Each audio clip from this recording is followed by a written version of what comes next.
Hey guys, Chris Ross here with 8 Digit Media. And over the last 8 years, I've worked with well over 200 financial advisors. I've spent well over $7 million in Facebook ad dollars marketing their various campaigns. So the story I have for you today is actually quite interesting. It's a story about an advisor who happened to stumble up on a new niche that was already developing on his lead list. And he was able to determine this by going back and looking at all of the consultations that they've had over the past few years and understanding that there was one type of person who said yes the most and converted to clients at the highest conversion rate. And this led them to a discovery of a new niche. And they came to us to figure out a way that they could systematically target this new niche online to see if it would be just as profitable as the existing webinars that they were doing. And the results were amazing. So here's what I have for you today. Let's get into it. When it comes to the campaign itself, I would say the first day that we turned the campaign on, I was, monitoring the cost per lead, and I was also monitoring, trying to determine which ad copy and creative was gonna produce the most results. So we saw results like quickly right out of the gate. Within 24 hours of us turning the campaign on, we were already seeing a lower cost per lead on this family webinar as opposed to the general webinar that we were doing. The ad copy and the creative that was producing the bulk of the leads was one of the ones that was really specific around income and also kind of that uncertain feeling that people were having. So I knew pretty quickly that within 24 hours that this particular campaign was gonna go really well for them. So I believe we ended up spending $1,000 in Facebook ads on this campaign and generated about 78 leads for it. So average cost per lead was about a little over $13 or something. This is less than what they were paying for their general campaign. But you also got to keep in mind, right? This is a much more qualified lead, which is great. So it's also when you can spend less to find the most qualified segment of your market, which means when these people schedule these consultations, a large percentage of those people are going to be their ideal client. And these people are going to say yes sooner than the other segment of the market. The other interesting thing that we were able to do for them is we wanted to be able to leverage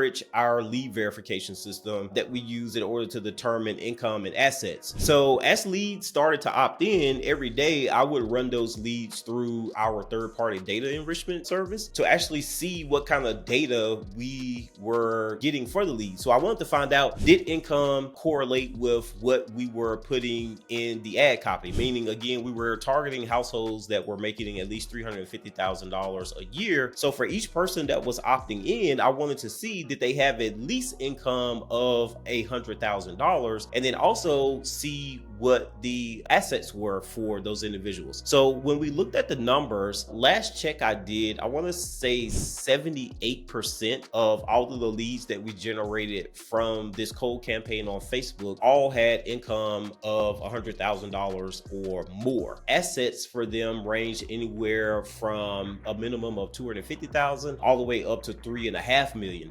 I don't have the blended mix on assets. I would need to actually kind of take a look at that and see, but they were very happy with the results and the data that we were able to pull from the third-party data enrichment, which just further proved that the ad copy was doing this job to pull out the right kind of lead for them, because the income data and the asset data matched up with what we were using from a messaging standpoint.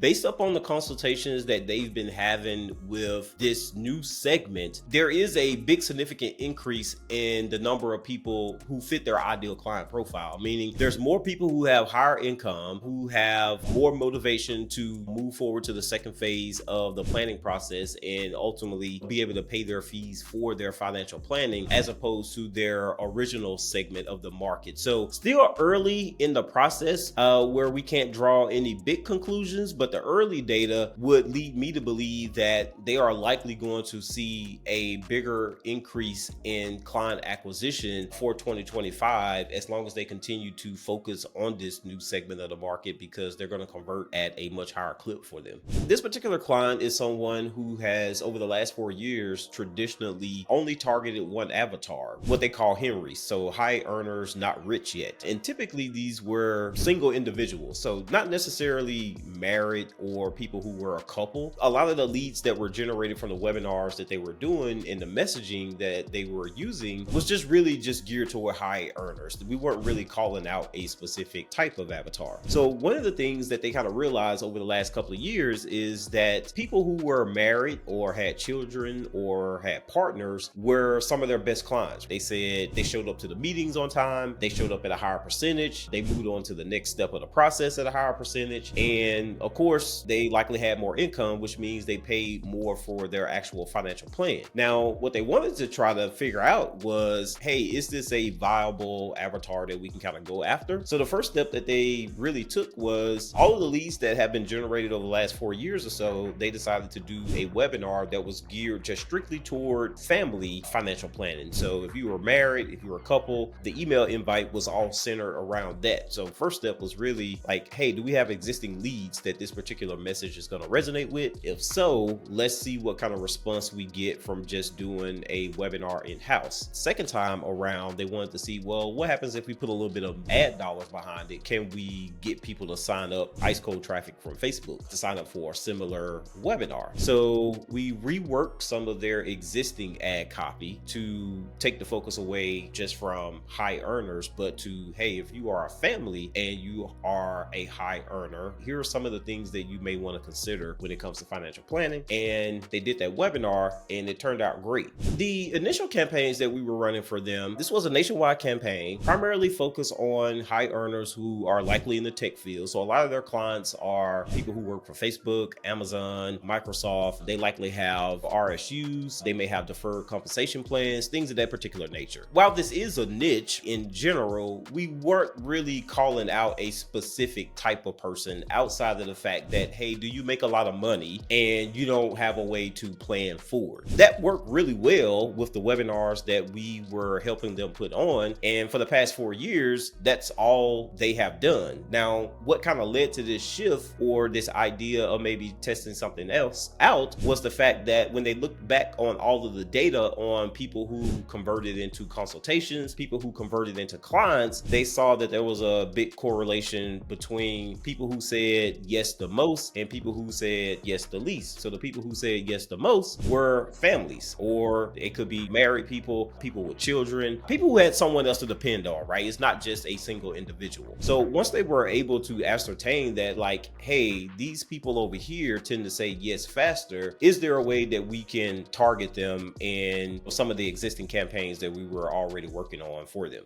One of the things that we were able to do with this particular campaign, especially when it came to writing the ad copy, was I took a transcript of the webinar that was conducted specifically for this segment. So the very first webinar that they did it to their existing lead list. Now, I'm going to assume that during this particular webinar, right, there were questions that the audience had that they were able to answer. Use that in order to develop the ad copy itself. So what this revealed to me was one of the feelings that people had during the webinar was the light bulb moments where the financial advisor kind of gave them some golden nuggets on different things that they can do. And the responses were all related to like, oh, wow, I didn't know that you can do that. This is all new information. I've never seen this before. I kind of felt like there was something else that I should be doing, things of that particular nature, right? We wanted to kind of really focus on the feelings that people have in order to get them to be able to take action. Now, the whole part on the income really just kind of came down to them just kind of looking at their numbers in general. So if you got a 2-person household, each person is making $150,000. So you're talking $300,000 in household income.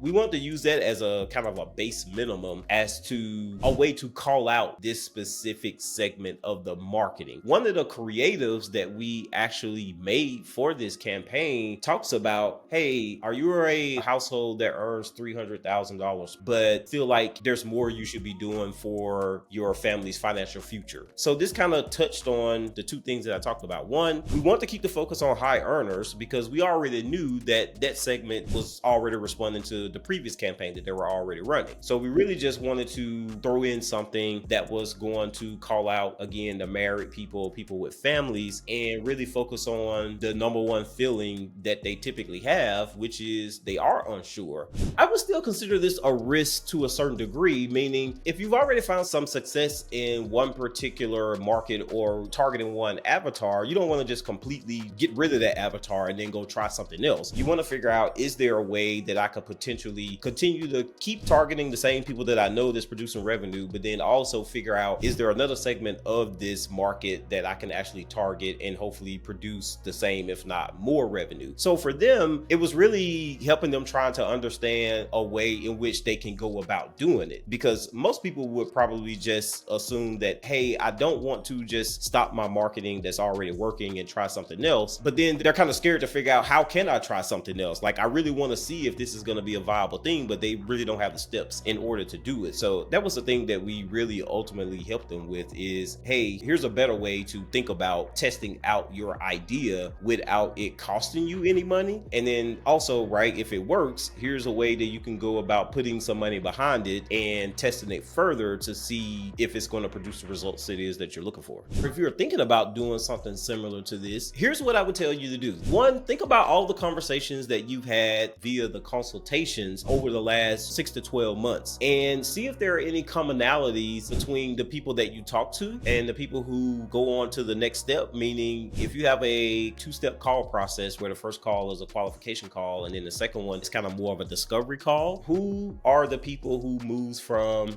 the initial qualifying call onto the discovery call, and then which segment of those leads tend to convert into clients? And are there commonalities between those? If there are some commonalities between those individuals, then that's going to be a good sign that you have a specific segment of the market that you can go after. Once you're able to ascertain that, next step is really just going to be, hey, send out an email to your list, seeing if there's any interest in whatever it is that you're going to offer. Now, you can send this out in different segments. So let's say you have an email list of 5,000 people. You could probably divide that list up into a segment of 1,000. So I would send that email out to them, see what kind of response you get. If you get a pretty good response, I'll send it out to the next 1,000, and then so on and so forth. This way, you're not completely just, sending everything out to your list at one time. You can break it down into small segments, and then this will give you the opportunity to kind of test the messaging there as well. Once you're able to ascertain that you have some people on your list that's interested in the actual offer that you have, then just present that offer. So in this case, again, a webinar, present that webinar, have the webinar, see what kind of response you get from that. If you get a good response for people booking consultations and you have those calls and you realize, hey,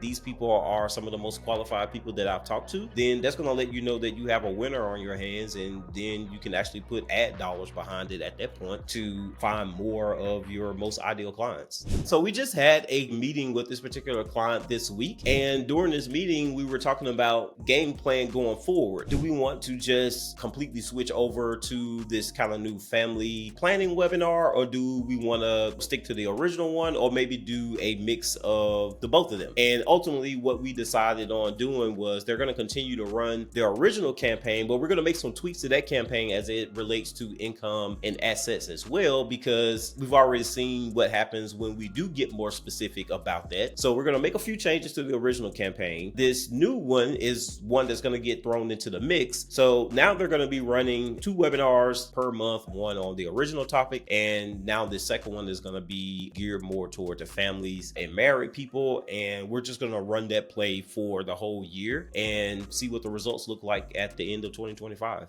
So if you think about anything, right, most people will tell you this whole mantra, if you build it, they will come. Well, that's not completely true all the time. You could build something. Doesn't mean that somebody actually wants it. This isn't something that just works in financial services. I mean, this is really just a universal marketing strategy that really anybody can deploy in general. The most cost-effective way to go about understanding, like, hey, do I have an offer that has some legs, is to deploy it out to an existing list that you have. Like, you want to get some people to raise their hand. So come up with an idea and say, hey, I got this idea for this thing I want to test out. I'm really trying to see if anybody's interested in it. If I were to do X and deliver this kind of result, is this something that you may be interested in? And if people start to respond saying yes, that's going to be your first signal to understand that, hey, this offer may have some legs. And then from there, you can build out a little small offer, kind of have a small group that you can again test with, and then depending upon how that test goes, this is going to let you know if this is something that you should actually put ad dollars behind. So this will work for anybody. Doesn't have to necessarily be a financial advisor. This is just a universal way to go about testing an offer without blowing a bunch of money. They have big goals for their company because they recently became their own RIA, which means a lot of the marketing and a lot of the heavy lifting is now completely on them, whereas before they had some support from some of their partners. But luckily they have us to partner with their marketing campaigns, and over the last 4+ years we've been successful, and looks like this year is going to be another successful year for them as well. So we're looking forward to continuing to work with them and helping them find more segments of the market that they can potentially go after as well. All right, so now that I've covered all the steps that we took in order to help this particular advisor find this new niche that was buried in their email list, I'm curious to hear about some stories that you may have about how you've been able to find a new niche or make a pivot in your specific marketing campaign. Leave a comment below, ask any questions that you may have. I may be able to do a video on that soon. That's all that I have for you today. I'll see you in the next one.